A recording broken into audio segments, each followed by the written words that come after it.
They arrive at dusk, ripping crops, tearing land asunder, and causing a pathway of destruction costing billions. But in the heart of Texas, farmers are not going down. With genius, near unbelievable strategies, they're pushing back against one of America's most destructive invasive animals, wild boars. What have they devised? It's smarter, more strategic, and more effective than you'd ever expect. Let's dive into the genius tactics turning the tables on these feral hogs. While steel cage traps are said to be a successful countermeasure against wild boars, they still cause destruction wherever they go. What's wrong then? May there be an underlying flaw in how humans are employing this method? The answer is affirmative and goes far beyond flawed trap design. Wild boars are today one of the most devastating invasive species in the United States. Their numbers have grown from a mere 2 million back in 1990 to almost 9 million by 2019. They presently occupy at least 39 states, and the destruction they inflict is nothing but apocalyptic. It's not only the US that has been hit, though.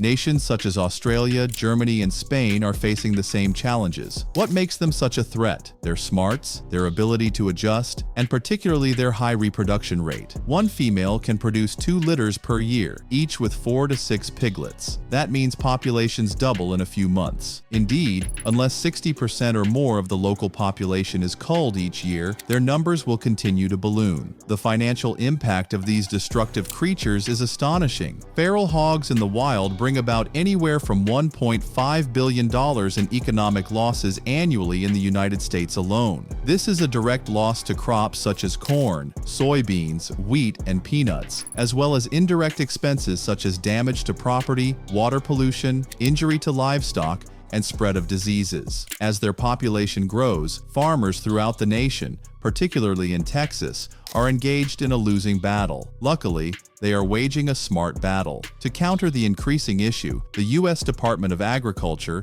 USDA, and state governments have spent millions on control programs. Oklahoma and Texas have even further escalated their measures. Beginning in 2024, they licensed the use of poison caput as a more intensive control measure to slow down the hog population more quickly. Nevertheless, trapping continues to be the mainstay of feral hog management tactics. Of these, corral trapping is the most widespread method and is widely accepted as the best practice. Corral traps are big circular enclosures usually 30 to 40 feet, 9 to 12 meters, across. They are built in such a way that they can snare entire sounders, groups of wild pigs that move and feed together. The concept is straightforward yet effective. Catch the whole bunch at once, so none escape and alert the others. However, for corral traps to be effective, they have to be constructed and run properly. A primary challenge is that farmers don't practice best management, resulting in half catches or total failure. First, the trap walls must be a minimum of 5 feet,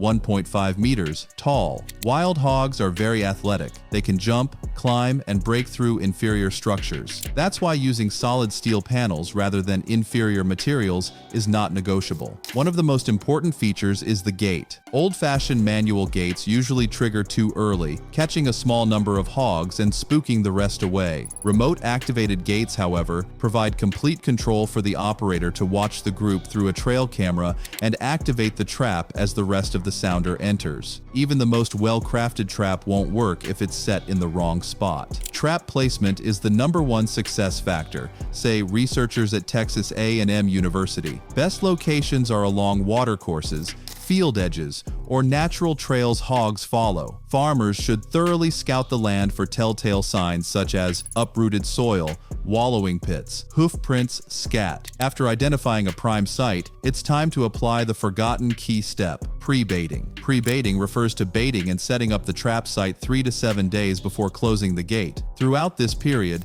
the trap gate is left open for hogs to come and go freely, become accustomed to the surroundings, and learn to link the trap area with safety and food. What bait works best? Fermented corn is widely recommended. Soaking corn in water for about a week creates a strong, sour smell that is incredibly attractive to wild boars. This bait is not only cheap, but also highly effective. Other productive baits include fruits such as apples, peaches, and watermelon, particularly in the warmer summer months when water and moisture foods are less available. Commercial baits with high protein are also on the market and can be very good at drawing older, dominant hogs. One Texas producer described a stunning experience of catching 28 wild hogs on one night. His tactic? He set his corral trap alongside a creek, employed fermented corn, and observed hog behavior for a few nights with trail cameras. Only after seeing that nearly the entire sounder was going into the trap night after night did he release the gate. His achievement was no accident. There have been similar success stories to come from throughout Texas and elsewhere. These experiences establish that with a mix of location, preparation, and timing, feral hog trapping can be extremely effective. Understanding hog behavior is another secret to success. Wild hogs are nocturnal,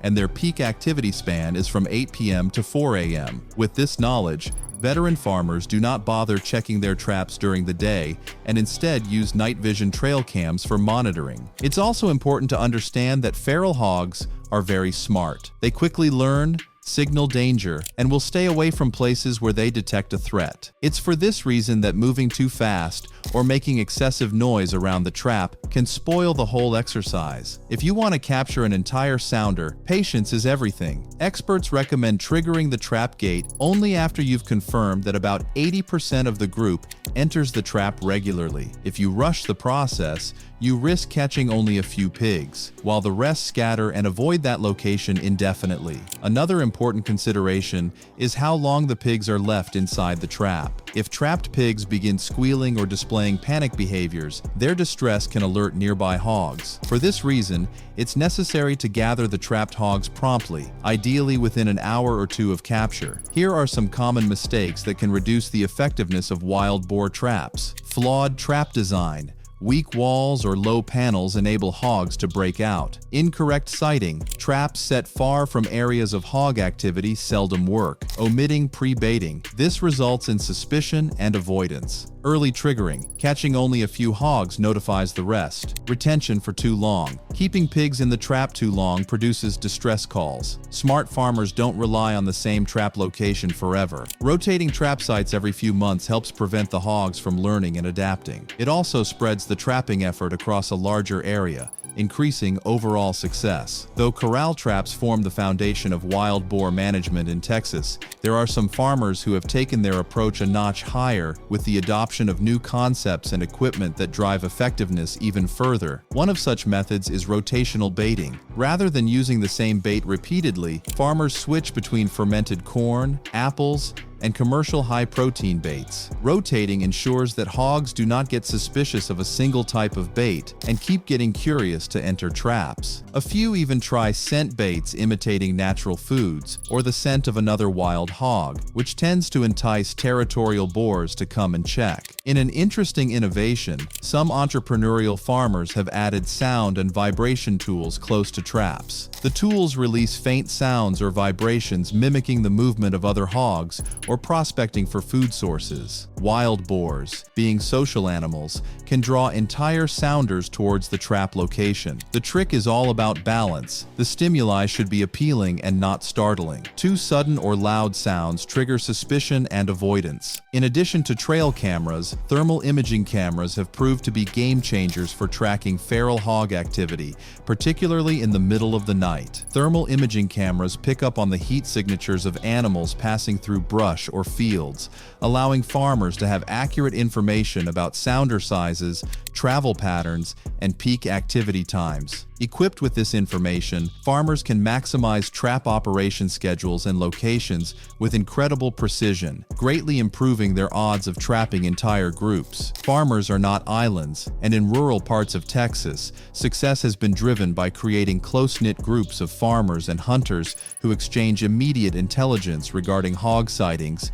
trap take, and movement. There are mobile apps and online forums devoted to feral hog management in which members report GPS coordinates of damage areas, locations of successful traps, and successful baiting techniques. This collaborative method enables the determination of hotspots where trapping activities can be focused for maximum impact. An increasing realization of environmental harmony has led some farmers to employ control measures that cause the least damage to non-target wildlife. Some employ specially constructed corral trap entrances that keep deer, raccoons, or other indigenous species out. Others practice live trapping and subsequent humane euthanasia, or relocation schemes sanctioned by wildlife authorities. Such methods not only preserve biodiversity, but also encourage camaraderie among farmers, hunters, and conservationists. The future of boar control in the wild is even brighter with new AI-based systems on the horizon. Scientists and technology startups are creating AI-based cameras that can automatically detect wild hogs, differentiate between them, and even forecast movement patterns based on weather and seasonal patterns. These technologies would allow farmers to prepare for boar activity before damage is done and move control from reactive to proactive. Contemporary trapping is more than just fences and gates. Solar-powered cameras, cell phone alerts, and remote-controlled gates are now utilized by a lot of farmers to watch for action and set traps from miles away. Others are even utilizing drones to scout fields for hog movement and monitor travel patterns. Farmers in most Texas counties pool resources like shared traps or synchronized trapping routines. Agricultural colleges and extension services usually organize workshops that impart best practices and inform farmers of recent methods. Aside from guarding crops, population control of wild boar is also ecologically significant. Feral hogs raid native wildlife, destroy wetlands, and cause erosion. Reducing their population promotes balance in the ecosystem